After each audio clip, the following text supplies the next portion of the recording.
Well, welcome to Facebook Live. I'm Clayton Henkel, NC Policy Watch's Communications Coordinator, and we're lucky to have with us today Billy Ball, our Education Reporter. Happy to be here. Thank you for having me. Well, Billy, you've done some original reporting for Policy Watch this week on Wake County Public Schools that they'll be voting on next week regarding school resource officers, or SROs. Tell us a little bit about the story. Well, what I can tell you is that this is a debate that's been going on in Wake County for some time, and it's an emerging debate nationally as well. It's certainly not just a Wake County issue, but we've seen some research that's suggesting that school resource officers nationally are becoming more and more involved in the basic disciplinary practices at schools, and as opposed to just being there to handle crimes. So Wake County is really taking a look at their policies and practices. A lot of the attention that they've gotten for this issue has been because of a violent altercation with a student back in January at Rollsville High School.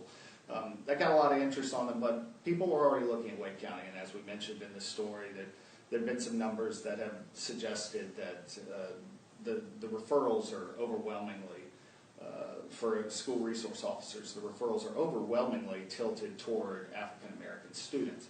And again, I should say that that's not just a Wake County issue. That's a state issue, and I think just about every district is probably something they need to be looking at. But Wake County, because it's the largest school system in the state, typically sets kind of a standard for how we approach things, and I think that's why there's a lot of attention on Wake County as they look at this policy right now. They've got a new policy that's coming out. North Carolina Advocates for Children's Services has voiced some concerns about, as you said, disparities in the past. And does this new policy go far enough? I think that you're going to see a lot of people who are going to say simply no, that it doesn't. And I think those folks are looking for some more specificity on when school resource officers should and shouldn't get involved in school matters. They don't want to see things that kids would typically be getting detention or suspensions for in the past at a school. They don't want to see police officers getting involved in those sorts of situations.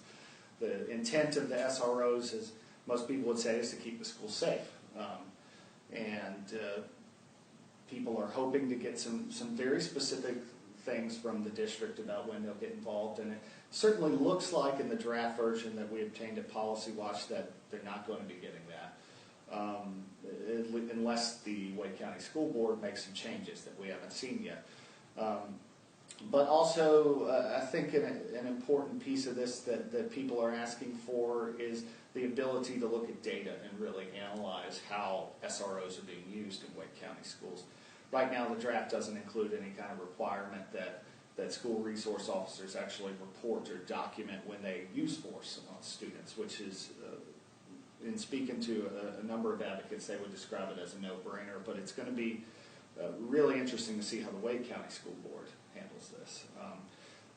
People would say, we would have these kinds of requirements on police outside of a school. We should probably have them inside of a school as well. Right now, we don't have it in the document, and I think it'd be very helpful to tell whether SROs are being used appropriately in the schools. And I guess one of the concerns is, in addition to the disparity that you're seeing between African American students and other populations, is also that if these students are not just suspended, but they may leave school with a criminal record, that's something that could follow them for their life. Absolutely. And yeah, getting a suspension in high school is very different from leaving with an arrest for assault or disorderly conduct. It can be a very vague charge, and I think that was a portion of this that we got at in the story.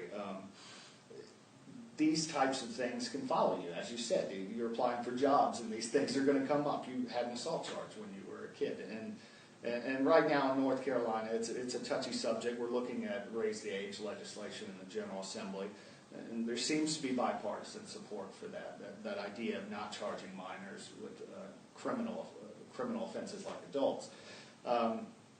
But certainly, yes, I think there's a lot of concern, and the numbers are bearing this out, that the increasing reliance on school resource officers is causing some kids, and particularly black students, to be leaving school with criminal records.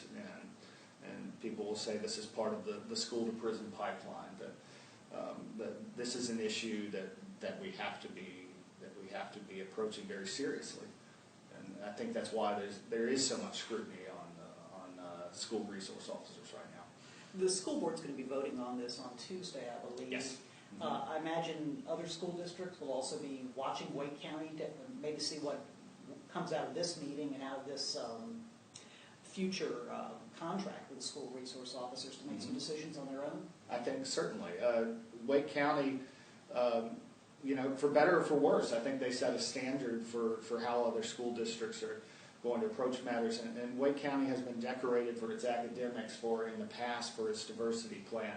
This is a school system that is nationally recognized, and the people in Wake County have a great deal of pride in their school system, and with good reason.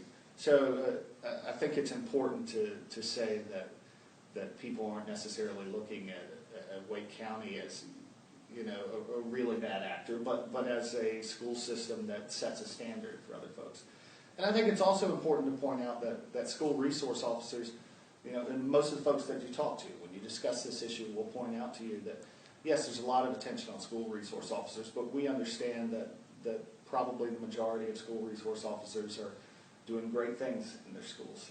And unfortunately, sometimes as part of the media cycle, you're not going to get a story about a school resource officer being a really great mentor to a kid. That's not usually going to make the evening news, but a school resource officer body slamming a student certainly will. Yep.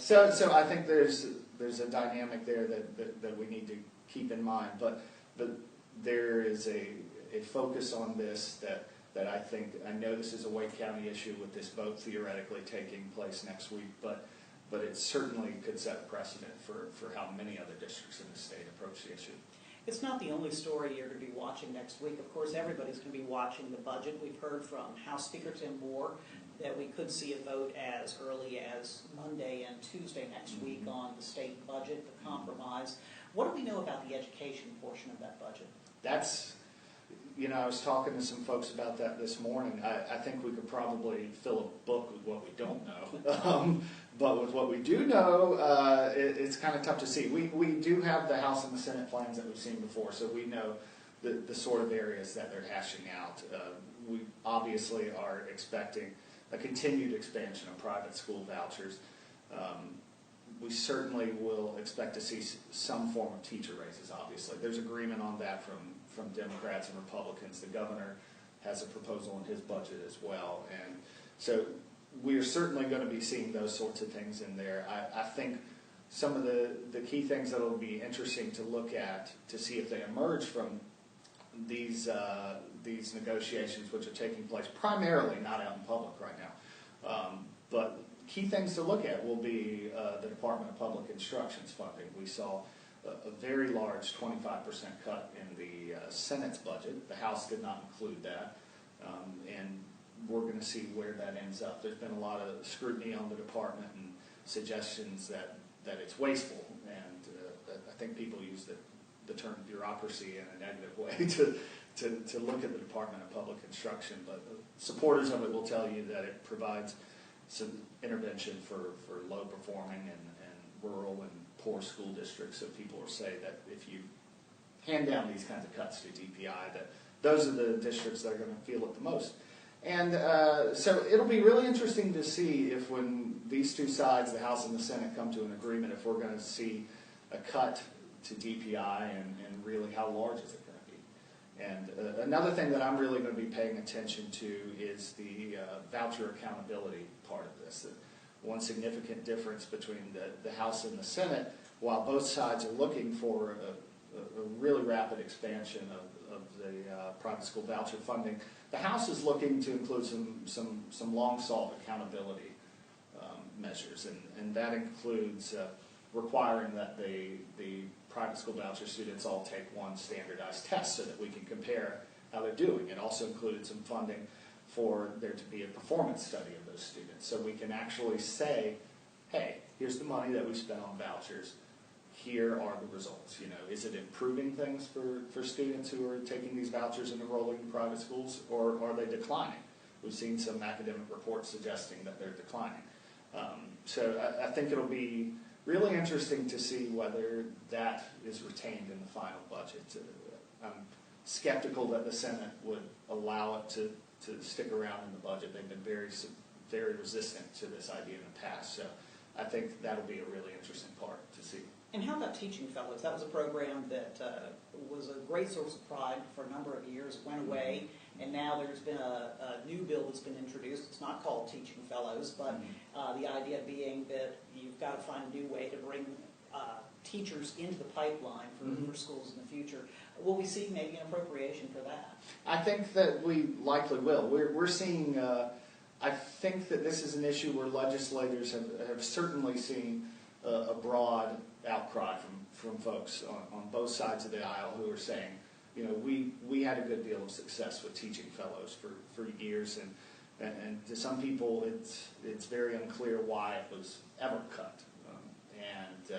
But we have seen Republicans who are, and very influential Republicans like Representative Craig Horn from Union County, who have spoken very ardently in support of this, and the focus on science and technical education is what they're focused on with this Teaching Fellows. But I think that you'll see a good many people who are excited that we're talking about the idea of bringing it back in the first place.